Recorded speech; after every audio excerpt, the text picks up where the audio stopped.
Hello everybody, it's Wyvern here with another bit of Total War Warhammer 2 Quick Match gameplay.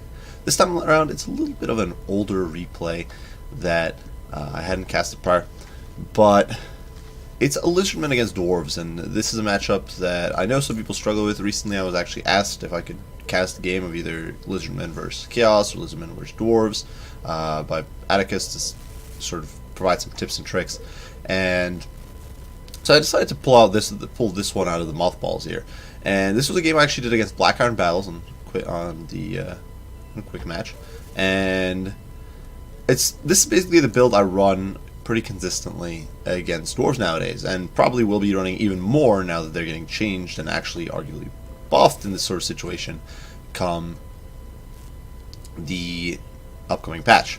So for my lord here, I decided to roll with Massive Mundi. I think he's great in this matchup. Why? Well, he's got missile resist, he's got a lot of HP, he does have the Sunburst Standard of Exoatl, so you get even more missile resist, so he's got up to 52% missile resist, which means he can tank cannonballs to the face reasonably well.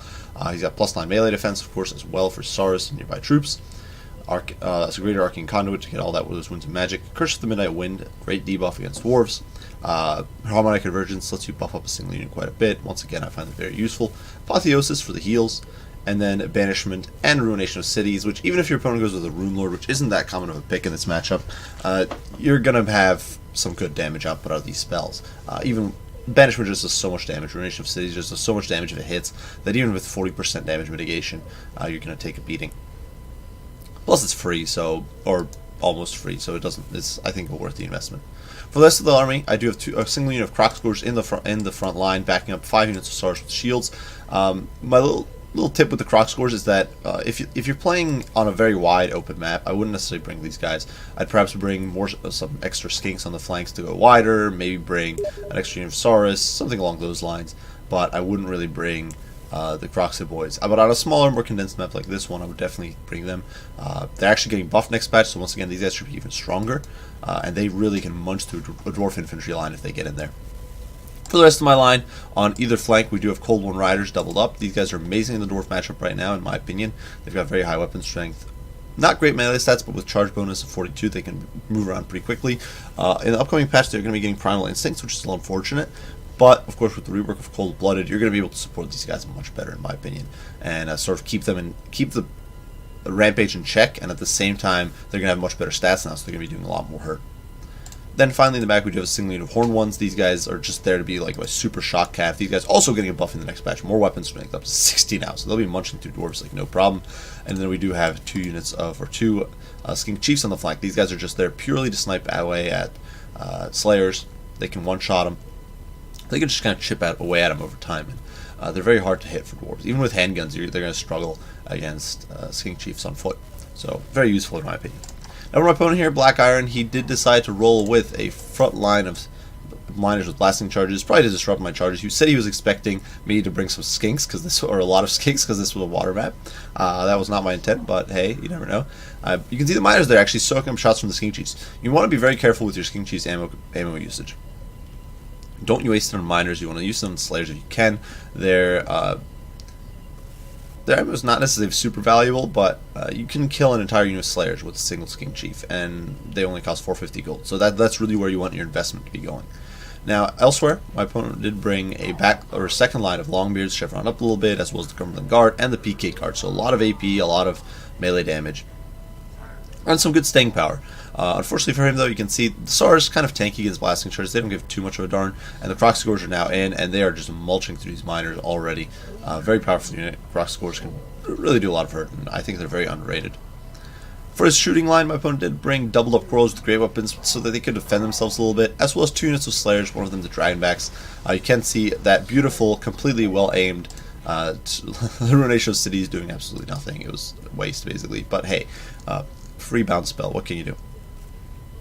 Then he does have a Runesmith with all of his kit in the back, in my opinion, except for the... Well, actually, he's missing one of his runes, or the one that gives an AoE, I think, leadership buff. But honestly, this is actually, I think, it actually makes sense to bring Oath and Steel, just because Dwarves, or because Sarge don't have too much AP options that they're likely to bring, so it can work. You can see Banishment here going down, it's going to start melting this front line, and some good stuff. You can see these guys just get slaughtered, and it's going to roam off a little bit.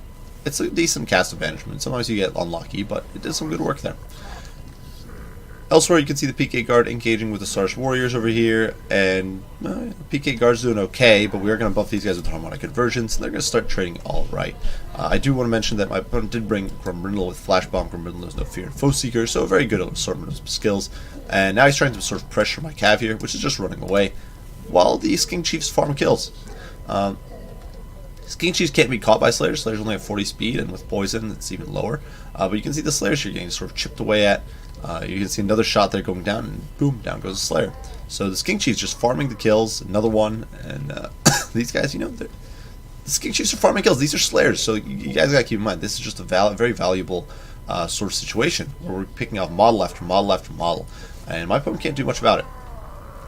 Now, over here, we're going to get some Cold One Riders in the backline. They do get hit by Rune of Wrath and Ruin, but they are able to get on top of these Quarrelers. Not an ideal situation for them to be in these dense trees, but we are trying. Over here, Mazdamundi with the Horn Ones are going to mulch through these PK Guard. They're just not that good at holding up, because Horn Ones are just so good, guys. They're a vastly underrated unit, in my opinion. Just very potent. Fortunately, these Stars kind of doing nothing. I really should have pressured them through here, or maybe swung around the flank, something like that. But the Cold Ones, you know, they're pursuing. Slayers are trying to come back in, but now they're being used to plug the gap, which is collapsing. And so these Cold Ones are suddenly going to have an opportunity to collapse. And Gromby, he was strong. Runesmith, you know, not a pushover, but they're not going to be able to defend this backline against all these angry Cold Ones who are farming these miners for kills and doing some great work. PK Guard being propped up by Grumbrindle has no fear, but soon that's going to expire. Another charge coming in from these Cold Wood Riders, and that's really going to put these guys into the dumpster, and they're not going to hold much longer. The Horn Ones, you know, in sustained melee, they'll do okay. They're going to be even stronger, like I said. I'm so hyped for those buffs. Ruination of Cities going down over here, and does almost nothing once again. It's such a random spell, even more random than Vortex is. You'll often get absolutely nothing out of it, but what can you do? I still think it's worth bringing just because it's cheap-ish. It's like 200 gold, so what are you going to bring for 200 gold? If you dumped both Banishment and Ruination, you get, like, a unit of Skinks. That's not worth it, in my opinion. But in the meantime, the Slayers here bogged down. They will slaughter the Croc scores. They will do pretty well against the Cold One Riders. But, you know, we got some stars in reserve here. And even if my opponent manages to cleave through this pocket, there's still all these troops available to push through and help. And in the meantime, Skink Chiefs, you know, they continue farming those kills. They're shooting into the back. Now, a little bit of a mistake here. You can see these guys are shooting into the trees. I should have swiveled around to here and gotten rear shots from there. But, you know, 26 kills, 15 kills, basically all of those on Slayers. Some very valuable work. Another Banishment goes down, melting these troops further. And, you know, yeah, we got some good value there. I think the Skink Chiefs are such a potent choice in this matchup. I would always recommend them. Over here, Grumbrindle getting dragged into the muck. We are now stiffening up this front line with more Saurus, and at this point it's basically just a matter of time. We actually spent a bit talking about the comps and talking about the game with Black Iron, which is why this match kind of dragged out, because we were actually at this point we were kind of just sitting and talking. But you can see the Skink Chiefs just still farming those kills, 29 kills, 15, getting some good value over there against the Dragonback Slayers. It takes a little while to register for the kill sometimes. Like, it takes until the unit drops to the ground, which is a little funny. But, you know, Cold Ones, they're running amok, farming people. People don't really expect Dino Infantry or Dino Cavalry, but it's very potent. It's not to be underestimated. And here we can see these powerful Raptors just chewing through the last few Slayers over here. The last 10 of them there, just getting destroyed. We hit them with the Curse of the Midnight Wind. You know, the Croc scores in there with their spanking paddles, up to 80 kills. And poor, you can barely see them. They're like covered in blood. The poor Dragonback Slayers just completely doomed. Arrow of Carrick drives on me, but who cares? It's a game. And GG to Black Iron. We wipe out that last pocket of troops in a seething mass of angry lizard skin. So, yeah, some fun stuff. But if you guys are struggling with this matchup and you're looking for a competitive build, in my opinion, and one that should remain competitive come the next patch, this would be my recommendation. Jen on occasions also done some pretty good casts of the same matchup, where he does an alternate build where he does a bunch of skinks, but he also does this sort of cavalry heavy play style. I think that's also very valid, and I think that's very competitive as well. The one thing you really do not want to be doing, in my opinion, against dwarves is massing big dinos. Big dinos, if your opponent decides to go, and actually this was almost an ideal build to bring big dinos, but this isn't something you can count on. A lot of dwarf players, they'll bring cannons, they'll bring the trollhammer torpedoes, they're going to bring thunders, and you try to push in with dinos, your Carnosaur or Bastillodon or Stegodon is going to get melted in like 2 seconds flat. It's not what you want to be doing in life, so I personally would not recommend it. I really do enjoy this Cold One and Horn One combo. Come next patch, it should be much stronger. Now, certainly these guys will be rampaging, but with Lord Masnamundi and Devil's King Chiefs, you can counteract that with the new Cold-Blooded, at least for 3 of the units. So if you've got 5 cavalry, you know, chances are not all 5 of them are rampaging. You can get your 3 Cold-Blooded off, hit him with an Apotheosis, whatever, and keep him tip-top. Actually, with this build, the current version of Cold-Blooded kind of sucks, to be quite honest, because, honestly, your King Chiefs are never getting caught. And if they're getting shot at, they're probably not taking enough damage for it to matter.